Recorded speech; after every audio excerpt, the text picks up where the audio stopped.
Hi, this is John Brass from RunMichigan.com talking to Molly Pritz, who won, I guess a couple weeks ago, I guess it would have been Labor Day weekend, won the Indy half marathon down in Indianapolis. How'd that race go for you? It went really well. It was on the warmer side when we woke up, so my friends and I just adjusted our goals to make sure that the effort was right for that day, and just take in as much water as possible and try to keep an even effort throughout the race. And was that more like a training run for you then? Yeah, the goal was to run marathon pace throughout the entire race. It was relatively early in my segment, and I'm a firm believer that I don't want to go out and race an all-out effort in the build-up leading up to a marathon. So I just want to go out there, give an even effort that was a marathon-paced effort, and have something in the tank at the end of the race. And I succeeded in my goal, at least. And so, I mean, pace-wise, was that similar to the pace you want to run for the marathon then? Yeah, for New York, I'm going to play it on the conservative side, just because it's my first marathon, a hillier race. So I have, my goals are in line on a more conservative side. But for the trials, for sure, in January, I'll definitely have a sub-230 goal. All right, and then I know you're busy training for New York City right now, and then you've got coming up this Sunday up in Minneapolis, you're going to be running the 10-mile championships. Yeah. So what kind of goals are you going to have for the 10-mile championships? My main goal is just to practice being in a race. You're going to have girls going out faster than me, I'm going to have girls going out slower than me, and running my own race. And that's the goal in the US 10-mile championship. It's obviously a very stacked field this year. I just want to make sure that I can stick to my plan of running an even effort, faster than marathon pace, but once again, not an all-out effort for sure, but still have a solid time by the end of the day. And do you know anything about the course up there at all? I know it ends on the marathon course, so it's slightly rolling, and I think that works in my favor. I'm certainly a hill runner coming from a Pennsylvania background, so hopefully I can use that on race day for sure. And have you had a chance for New York City? Have you had a chance to go out and look at the course at all?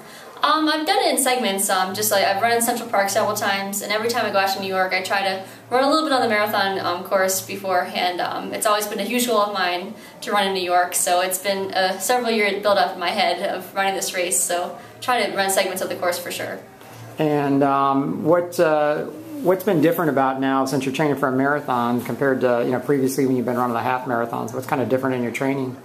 Not a whole lot. I have a new coach, so we're just trying to get to know each other still, and finding little bugs in my training plan that so it is totally catered for me. My mileage is a little bit higher than it has been in the past, and but at the same time I'm running marathon paced workouts, but still keeping in touch with my speed so I stay fresh throughout the segment.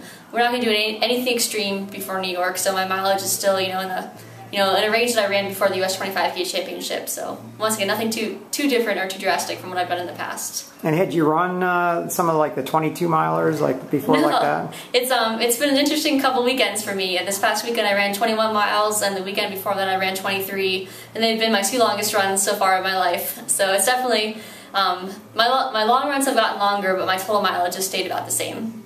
And how'd you feel on those long runs?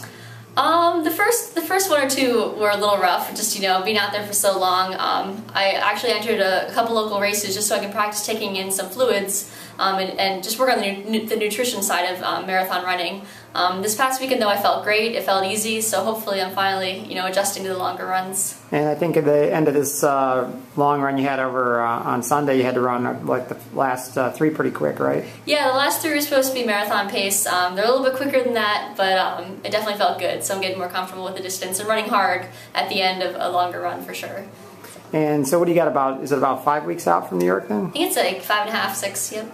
Okay, so feeling good though about that? Yeah, like last year my goal was to run Chicago, and I definitely felt overtrained. I was dealing with some small aches and pains and injuries, and just not being able to sleep at night. This segment I've been feeling great. I've been tired, but in a good way that you're supposed to feel in marathon training. So I'm certainly excited for New York, and hopefully I can get my best effort on the line on that day.